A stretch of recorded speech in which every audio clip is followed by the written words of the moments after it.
Hi అండి అందరికీ. అందరూ ఎలా ఉన్నారో? నేనైతే బాగున్నానండి. మీరు ఎలా ఉన్నారో నాకు కామెంట్లో కామెంట్ చేయండి. అండ్ ఈరోజు మన కర్రీ వచ్చేసి పప్పు వండుతున్నాను.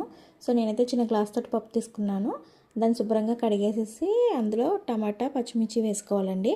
యాక్చువల్లీ నేను మామిడికాయ పప్పు వండుదాం అనుకున్నా, బట్ మామిడికాయ అనేది పండిపోయింది, తీయగా ఉంది.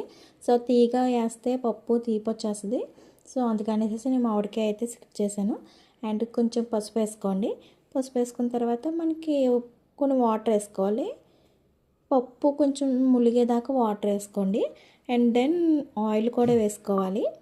ఆయిల్ కూడా 1 టేబుల్ స్పూన్ ఆయిల్ వేసుకొని విజిల్ పెట్టేసుకోండి, మూత పెట్టేసుకొని.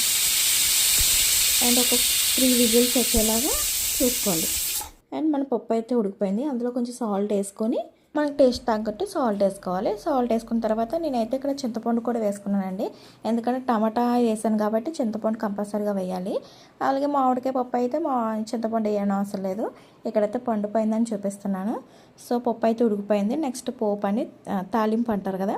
సో ఎల్లుల్లిపాయలు అవి వేగిపోయినాక పోపులో ఆవాలు, జీలకర్ర, ఎండుమిర్చి, కరివేపాకు, అందులో కొంచెం ఇంగువ వేసుకొని పోపు అదే తాలింపు వేగిపోయినాక పప్పు తీసుకొచ్చి తాలింపులో వేయండి.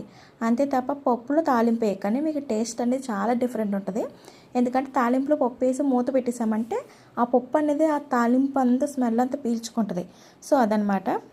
అండ్ మన వీడియో నచ్చిందంటే లైక్ చేసి, షేర్ చేసి, కామెంట్ చేయండి. అండ్ సబ్స్క్రైబ్ మాత్రం మర్చిపోకండి.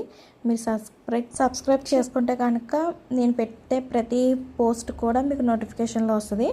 సో అందుకనేసి సబ్స్క్రైబ్ చేసుకొని నన్ను సపోర్ట్ చేయండి. Thank you for watching. Bye.